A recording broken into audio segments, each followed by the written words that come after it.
dengan perubahan di dokumen perencanaan gitu. Anggaran adalah perencanaan dalam satuan rupiah gitu. Yang terjadi di Indonesia dari Sabang sampai Merauke, anggaran berubah, perencanaan tidak berubah.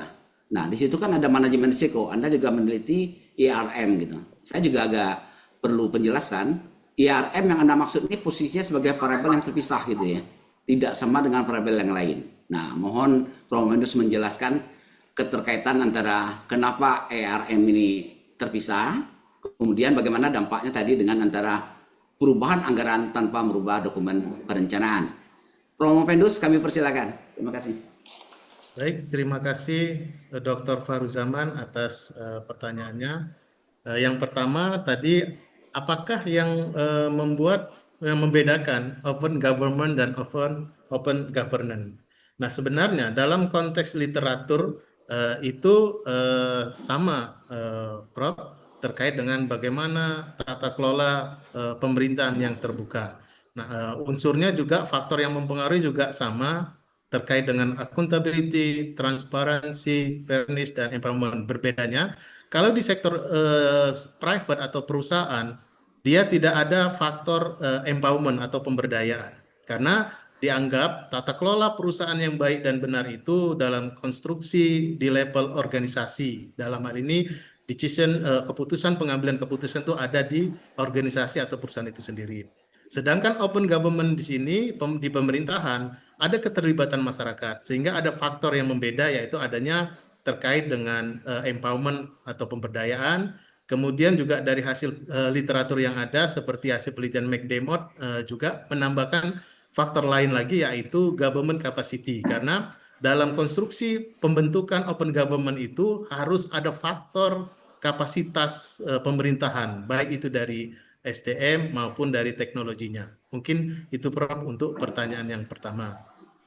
Kemudian untuk pertanyaan yang kedua, dampak variabel yang diukur dari masing-masing variabel itu berbeda instrumen jawabannya. Ada yang menjawab sangat setuju, ada yang menjawab terkait dengan instrumen pengukuran dari sudah tercapai atau tidak tercapai dan lain sebagainya. Memang dalam penyusunan instrumen ini, peneliti membuat rentang jawaban yang berbeda-beda. Namun dalam ini pengukurannya juga tetap sama, yaitu dari skala interval atau skala Likert itu, sehingga kemungkinan jawaban dari responden itu tidak memiliki dampak yang berbeda antar variabel. Kemudian untuk pertanyaan yang ketiga terkait dengan perubahan anggaran dan perencanaan. Memang benar, Pak, di sektor pemerintahan juga sering terjadi adanya perubahan anggaran tidak diikuti dengan perubahan perencanaan. Hal ini sebenarnya sudah diantisipasi dalam konteks penyelenggaraan dalam penyusunan anggaran, di mana kelemahannya itu pada sektor unit SKPD itu dalam penyusunan anggaran terkadang tidak berdasarkan pada plafon anggaran yang ada. Misalnya dalam penyusunan PPAS, yaitu harusnya masing-masing unit SKPD dalam penyusunan anggaran itu harus memang berdasarkan skala prioritas. Dan skala prioritas itu harus ada dijabarkan dalam anggaran APBD yang setelah disetujui. Namun kenyataan fakta di lapangan dalam penyusunan anggaran itu tidak jarang sekali atau sering sekali lari dari penentuan plafon anggaran sementara yang berbasis prioritas tersebut. Hal ini disebabkan mungkin adanya tekanan politik dan lain sebagainya yang menyebabkan perubahan anggaran itu terjadi. Namun pembatasan perubahan anggaran sebenarnya sudah dijelaskan ke dalam PP 12 2019 tentang pengelolaan laporan keuangan daerah berbasis sistem informasi yang diperkuat dengan Permendagri 77 tahun 2020 tentang sistem dan prosedur penyusunan laporan keuangan daerah, di mana dalam perubahan anggaran itu tidak serta-merta bisa dilakukan ketika pada konteks adanya force majeure atau kondisi kahar, harus menyertakan bagaimana instrumen perubahan anggaran itu bisa dilaksanakan. Jadi perubahan anggaran itu juga sebenarnya tidak serta-merta bisa dilakukan perubahan berdasarkan kondisi yang ada. Ada alat ukur yang bisa menyertakan hal tersebut. Mungkin itu jawaban dari saya, Pak Dr. Faruzaman. Terima kasih. Izin, izin Pak Ketua, saya konfirm aja satu kali lagi, mungkin 2 menit aja. Yang pertanyaan terakhir terkait dengan ini kan ujung penelitian ini kan kinerja. Ya. Kinerja itu kan kalau kita ke keuangan kan cuma nanti munculnya standar deviasi. Tapi kinerja yang paling utama malah di program itu yang ada di perencanaan, yang disupport oleh anggaran. Nah, Anda kan meneliti juga IRM gitu. Penjelasan di IRM itu gimana? Coba Oh, dielaborasi sedikit, Prof. Vendus, terkait ya, dengan IRM baik. dalam penelitian ini ya. Terima Ya, kasih. baik Pak. Jadi kenapa konteks enterprise risk management itu terpisah dari konteks open government? Memang dalam hal ini literatur yang ada juga tidak mendukung bahwasanya enterprise risk management itu menjadi faktor yang bisa mempengaruhi terhadap open government. Namun enterprise risk management itu akan mempengaruhi kinerja pemerintah daerah itu sendiri. Nah, kemudian terkait dengan pengelolaan anggaran itu sendiri, sebenarnya pada tahapan level manajemen risiko di tingkat pemerintah daerah berdasarkan PP 60 tahun 2008 tentang sistem pengendalian intern pemerintah itu, setiap daerah, perangkat daerah harus memiliki tingkat level maturity yang sudah dipersyaratkan, yaitu pada tingkat level maturity tingkat 3, di mana pemerintah daerah bukan hanya mampu mengimplementasikan, tapi mampu menyusun regulasi peraturan daerah yang sesuai dengan berbasis penggunaan anggaran prioritas, kemudian mampu mensosialisasikannya dan mengimplementasikannya serta melakukan evaluasi. Sehingga penting dalam penelitian ini untuk menilai konteks enterprise risk management. Hal ini merujuk pada keputusan Menteri Keuangan 297 tahun 2009 itu terkait bagaimana setiap lini pemerintahan daerah harus menetapkan manajemen risiko yang aktif dan produktif. Mungkin itu, Pak. Terima kasih. Oke, Pak Mapendus, terima kasih atas penjelasannya. Saya pikir hal lain nanti bisa menambah wawasan setelah selesai doktornya. Terima kasih, Pak Ya, Ketua. baik. Terima kasih Pak Dr. Fahruzaman. Berikutnya kita persilakan kepada Bapak Dr. Abdillah Arif Nasution, SE, MSc, AKCE, UGIA, CHARS sebagai Internal Examiner, Staf Pengajar Fakultas Ekonomi Baik, dan terima kasih Bisnis Prof. Universitas Sumatera Utara. Silakan Pak. Baik, terima kasih Prof. Yang saya hormati Bapak Ya, Profesor sampaikan ya. Edisan yang mewakili Rektor Oke. pada siang hari ini. Yang saya hormati Bapak Dr. Fadli SE, Sore ya tadi MSI, ya. Dekan Fakultas Ekonomi dan Ya. Bisnis Ya. Universitas Sumatera Utara. Yang saya hormati Profesor Dr. Iskandar Muda Damanik, SE, MSc, AKCE, CRP, CSRA, IPSAS, CPA, ASEAN CPA. Yang saya hormati Profesor Dr. Likrerek Sirojuzilam SE. Yang saya hormati Bapak Dr. Chandra Situmeang SE, MSM, MPD, AKCE.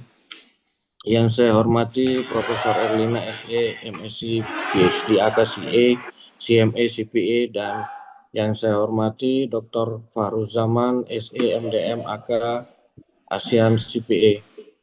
Tidak banyak pertanyaan saya, hanya satu, menindaklanjuti yang telah kita bahas pada ujian tertutup.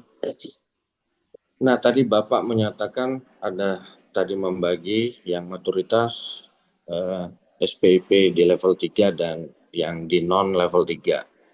Yang ingin saya tanyakan, apakah Bapak di dalam menguji ini semua membedakan atau yang menjadi objek Bapak hanya maturitas level 3 ke atas atau level 3 ke bawah juga ikut?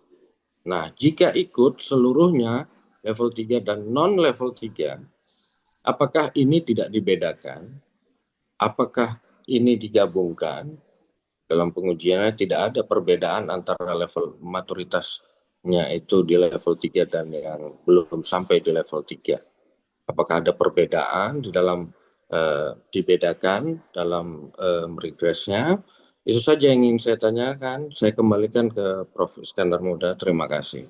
Ya, dipersilakan pada Promovendus untuk menjawab. Baik, terima kasih Pak Dr. Abdillah atas pertanyaannya.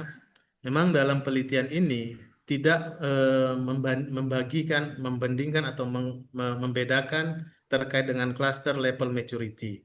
Karena penelitian ini menganggap bahwasannya dalam konteks penilaian comprehensive assessment model ini sulit nantinya ketika peneliti ini membedakan pada tingkat level maturity tersebut. Namun dalam hal ini temuan ini memang sebenarnya dari hasil secara kualitatif juga menemukan bahwasannya perlu adanya penguatan di level government capacity. Ya, mungkin dari kapasitas pemerintahan daerah itu yang menjadi fokus utama yang menyebabkan bahwasannya adanya perbedaan penelitian ini disebabkan oleh diversitas kapasitas pemerintahan daerah. Nah, sedangkan untuk di tingkat level maturity ini memang dalam penelitian ini secara general tidak membedakan pada tingkat level maturity.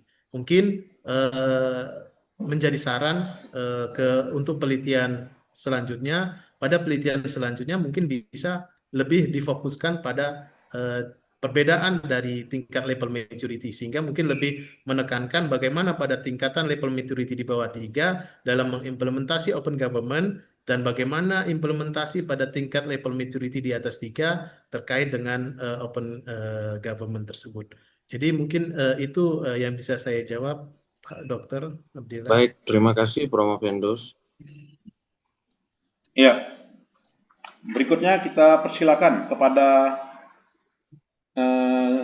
Ibu Profesor Erlina, SEMSI, PhD, sebagai Guru Besar Fakultas Ekonomi dan Bisnis Universitas Sumatera Utara.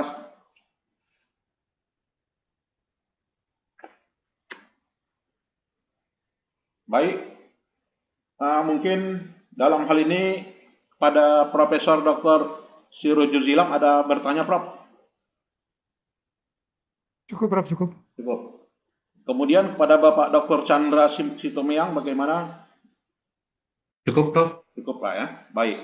Dengan demikian maka secara keseluruhan ya sudah dilaksanakan ya pengujian, baik itu penguji internal maupun juga eksternal gitu ya.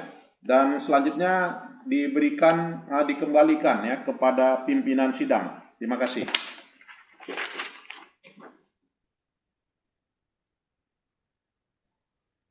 Baik, tolong ditutup dulu slide-nya ini.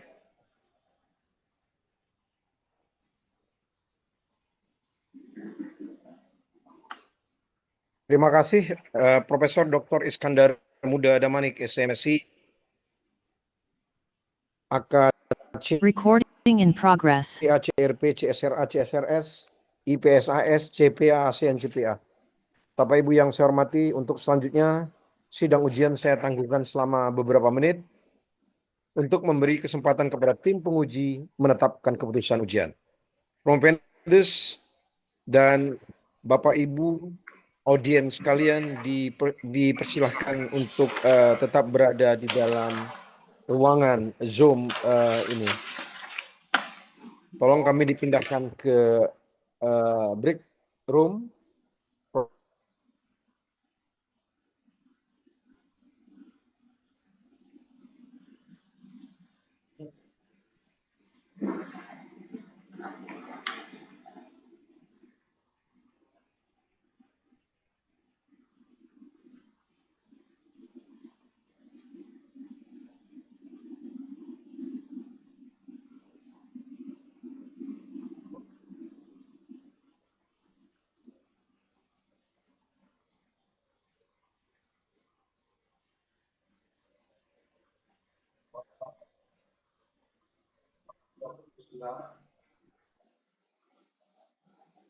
Terima kasih, Prof. Pak Rektor. Nah, baik, Saudara Irawan masuk kuliah tahun 2021, IPK 3,93, masa studi 3 tahun 6 bulan, alumni keempat tahun 2026. Dalam hal ini berdasarkan Peraturan Rektor Nomor 13 Tahun 2022 tentang Peraturan Akademik Program Sarjana, Magister, dan Program Doktor Pasal 71 Ayat 2, maka kategori Saudara Irawan dalam hal ini IPK-nya lebih dari 375 sampai dengan 4. Dalam hal ini masa studinya melebihi masa studi yang terjadwal, yaitu 3 tahun. Maka dalam hal ini Saudara Irawan masuk kategori sangat memuaskan, Prof. Terima kasih.